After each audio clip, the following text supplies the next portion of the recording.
Hey guys, this is Scott from Forgot to Grow Up Podcast. Welcome to week 10 of our countdown to Avengers Infinity War, which is now going to be 1 week shorter because since the last time we recorded one of these videos, Disney has moved up the release date of Avengers Infinity War from May to the end of April. So we're going to be kind of a week out of this countdown, but that doesn't affect this week. This week we're talking about the 10th installment in the MCU, Guardians of the Galaxy from 2014. This movie was a huge event.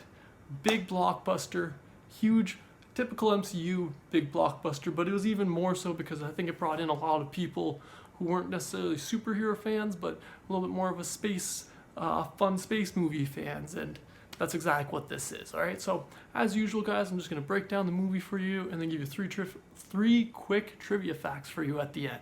All right, so let's just dive right in. We got a little bit to cover in this one, okay? So we got a big cast for the Guardians of the Galaxy. We got Chris Pratt as Star-Lord, a Han Solo type character. We have Zoe Saldana. I don't know if I said that right. She plays Gamora, one of the daughters of Thanos, the lady of the story. Then we have, or the team, not the story. I guess she's the lady of the story. Anyways, she's the lady of the team. Next, we've got Dave Bautista as Drax the Destroyer, the muscle of the team. Then we've got Bradley Cooper as Rocket, the brains / tech guy. Then Vin Diesel with one really repeated line over and over again, playing Groot. That's right, he's the I am Groot guy who says it a bunch of times, and then he says we are Groot once. That's not important, but the important thing is those are our Guardians of the Galaxy. But we start off this film meeting Peter Quill, who just got kidnapped off Earth after his mom passed away, which kind of sucks. But when we jump ahead a little bit too, it's been 26 years since he's been kidnapped. He was actually raised by the Ravengers and Yondu, who was the leader of the Ravengers who had kidnapped him. So he's raised by a bunch of outlaws, which is why he's an outlaw. Like I said, he's a Han Solo outlaw type, or outlaw Han Solo type, whichever way you prefer. Anyways, so we find Peter as an adult, and he's off to find this thing called the Orb, which we later find out contains an Infinity Stone. But Peter's planning on taking this and selling it off for himself to get away from the Ravengers finally. But unfortunately, literally everybody else in this movie also wants the Orb. That's where we meet Gamora. She's sent by Thanos to retrieve it, but she also wants to retrieve it for herself to, again, get away from Thanos. See, that's how her and Peter bond a little bit, because they both want the thing to get away from things. And then Rocket and Groot are introduced because they're just trying to take advantage of a bounty that's on Star-Lord, aka Peter Quill, aka Chris Pine. Or Chris, damn it. It's Chris Pratt. He's not Chris Pine. Did I say Chris Pine before? I hope I didn't. I'll have to check that after. Back to the story.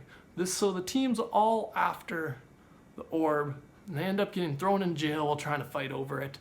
They break out of jail together because they realize, they could sell the Orb together and make just plenty of money, and they're not getting out of prison on their own. So they break out of prison. That's an awesome scene.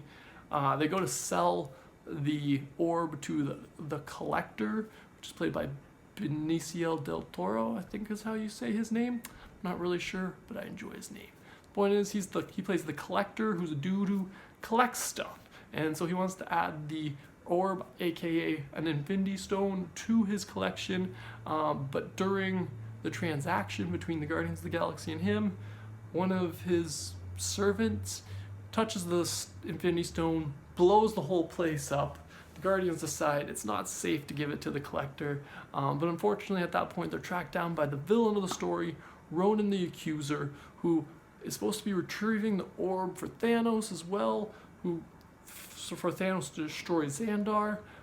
For him, it's a little convoluted, but in the end, Ronan gets the Orb, aka the Infinity Stone, and decides he's going to use it himself to destroy Xandar. All he's got to do is put the stone on the ground, the whole planet blows up.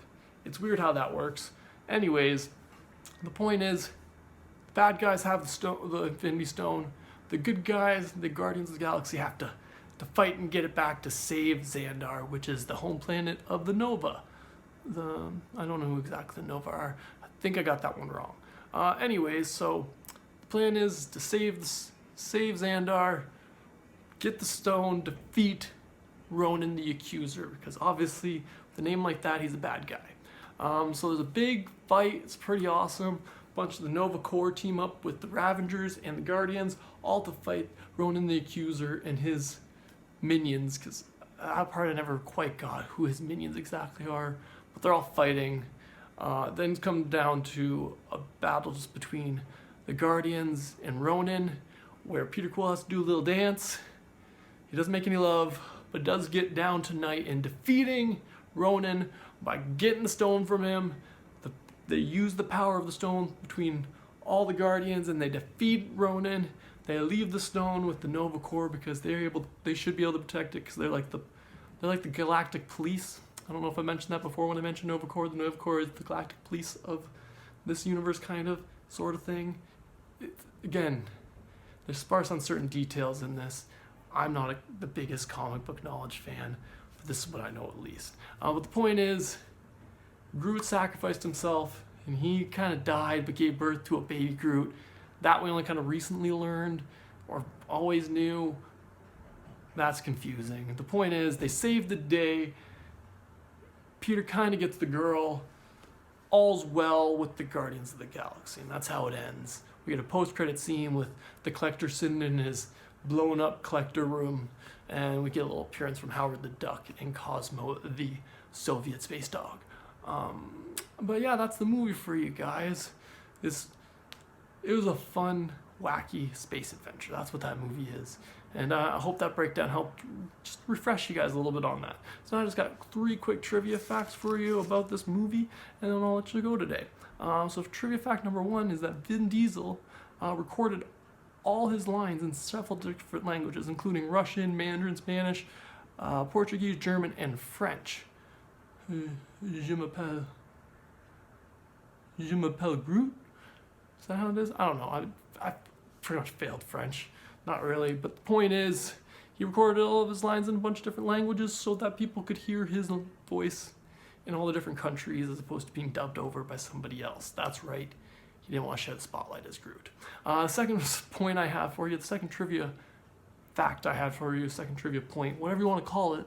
The second thing is that the awesome mix, the soundtrack for this movie, was reached #1 on the Billboard charts and was the first movie soundtrack to do that without an original score, meaning none of the songs on the soundtrack were made specifically for that movie. They were all reused songs. That was the first time a movie soundtrack had ever reached #1 on Billboard charts, having done that, which I thought was pretty interesting. It's pretty cool. Anyways, third and final trivia fact I have for you guys is that this was the highest grossing movie in North America of summer of 2014, which, now that I put all those words together, sounds slightly less impressive, but it was still kind of interesting, pretty cool fact that of all the summer blockbusters of 2014, this was the one that made the most money in North America. And I could see why. It was kind of the Star Wars, it's like Star Wars meets Marvel. It was awesome, it was great. But that's all I got for you guys this week. Let me know in the comments below how much you guys enjoyed the first Guardians of the Galaxy, or if you didn't like it. I'm always down to hear some feedback, some negativity. I'll probably just delete your comment, but whatever, it doesn't matter. I'm kidding, maybe not. Who knows? Thanks for watching this week, guys. Be sure to like, share, and subscribe to the channel. Check out some more of the countdown videos, and have a good day today.